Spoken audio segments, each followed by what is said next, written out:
Olha eu aqui de volta. Tudo bem? Hã? Tudo bem? Tudo tranquilo? Tá tudo bem? Se tá tudo bem comigo. Tá tudo bem contigo? Se tá tudo bem contigo, tá tudo bem. Então pronto. Se tá tudo bem, tá tudo bem.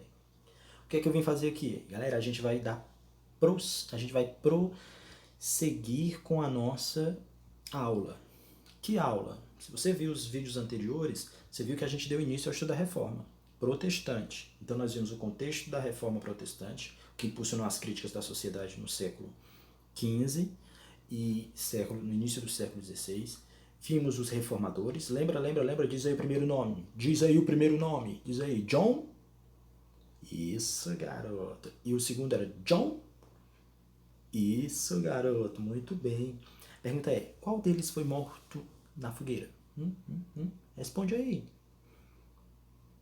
Isso aí, tá sabendo legal, né? Muito bem. Exatamente, John Huss. Agora, nós passamos por eles, aí chegamos em Martinho Lutero e vimos um pouco da vida de Martinho Lutero e também falamos sobre as propostas dele e as críticas que ele fez contra a Igreja Católica. O cara foi lá, como eu falei, pegou o martelo, pregou na Catedral de Wittenberg em 1517. Agora volta para cá. Por quê? Porque no segundo vídeo eu falei para vocês sobre os dois reformadores que também surgiram juntos e impulsionados pelos ideais protestantes. O primeiro, João Calvino, lembra? Na França, foi expulso para Genebra. Tá ok, não vou falar mais sobre isso. Mas principalmente, eu falei João Calvino, não esqueça. Teoria da predestinação absoluta. Repita, teoria da predestinação. Muito bem. Teoria da. Exatamente. E também o anglicanismo, que foi fundado por Henrique VIII na Inglaterra. Ok? Até aí tudo bem, né? E aí, hoje não, agora nós vamos falar sobre a resposta que a Igreja Católica deu. Martin Lutero pensava que a igreja ia ficar caladinha, é? Não. Neco de Pitibiriba. A igreja deu uma resposta e a resposta foi dura e rápida.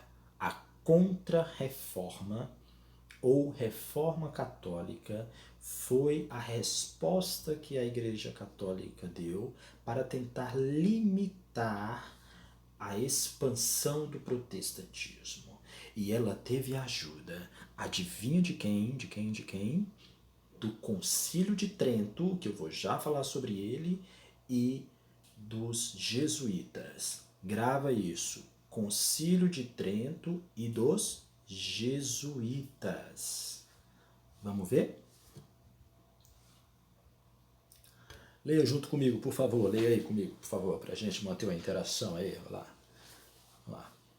É direito, vamos lá.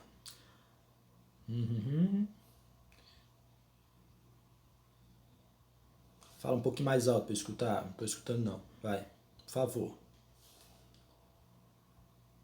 Ok, agora vamos para o segundo.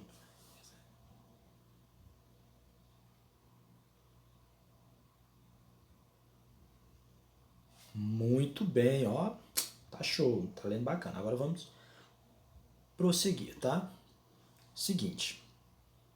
A Ordem dos Jesuítas, lembra que eu falei desses dois? A Ordem dos Jesuítas foi fundada por Inácio de Loyola, que era um militar espanhol, tá certo? Foi fundada em 1534. 1534.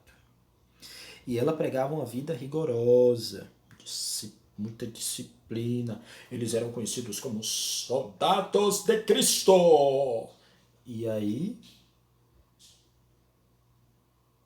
eles se propunham a levar os ideais da Igreja Católica e a pregar o Evangelho. Eles pregaram o Evangelho tanto na África, quanto na Ásia, quanto na América. Ok? O Concílio de Trento, esse é Inácio de Loyola, tá? senhor, né? O senhor Inácio de Loyola. O Concílio de Trento ele foi convocado em 1545. O profeta, eu pretendo saber o ano. Não exatamente, mas qual é o século? Qual é o século? Qual é o século aí? Qual é o século? Qual é o século? Qual é o século? Exatamente, século XVI, muito bem.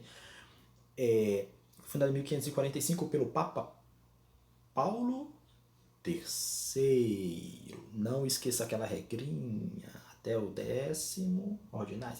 Voltando pelo Papa Paulo III.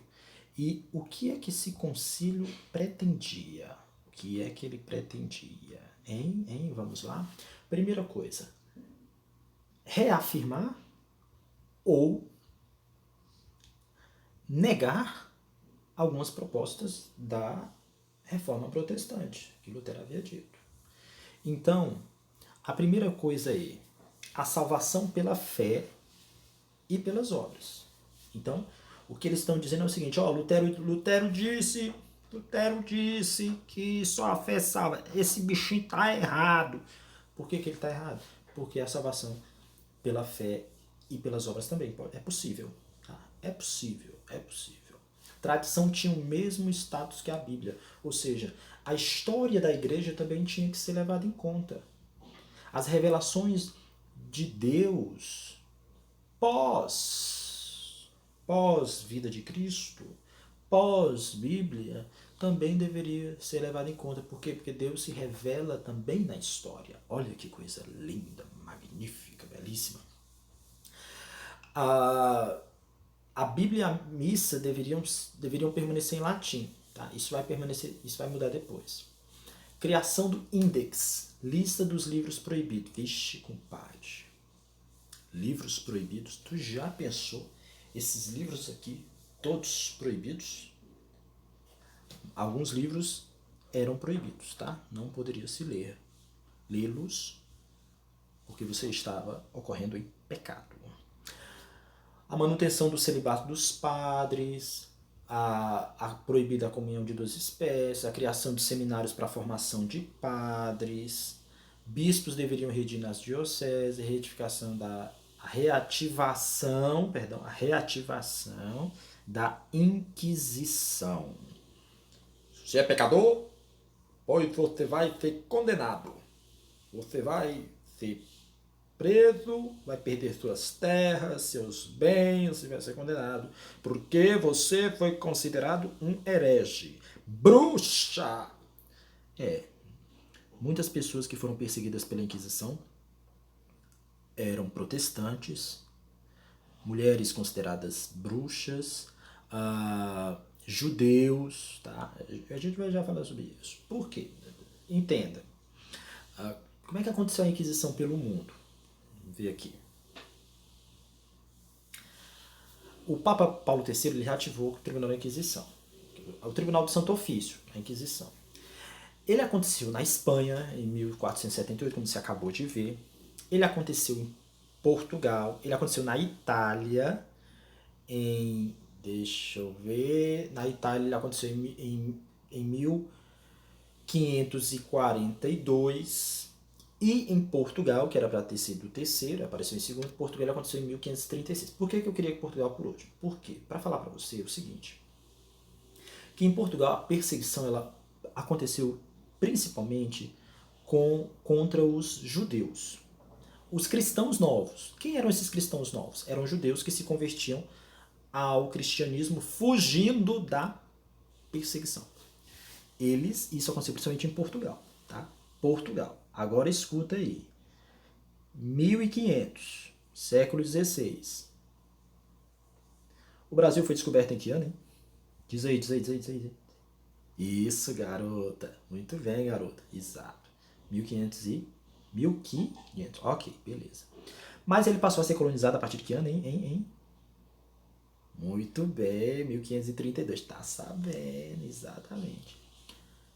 Brasil, ou América Portuguesa, era colônia de quem? Portugal. Houve uma divisão, e você sabe disso, houve uma divisão do território em capitanias.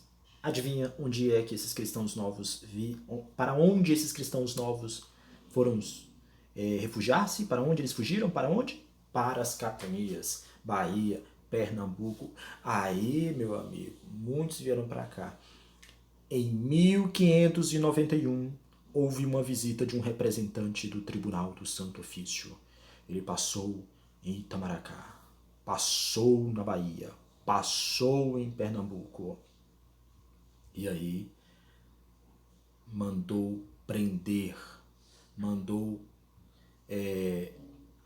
tomar os bens dessas pessoas e os enviou de volta para Lisboa.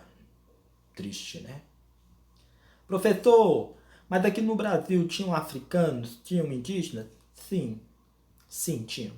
Eles também foram perseguidos porque não poderiam praticar seus rituais e suas crenças. Pessoas já foram perseguidas por pensarem diferente no que tange a religião. Professor, mas hoje é assim também. Em muitas partes do mundo, tá certo? A história está toda conectada. E a gente vai ficar por aqui. Um forte abraço, um beijo, fiquem com Deus e até a próxima aula. Tchau, tchau.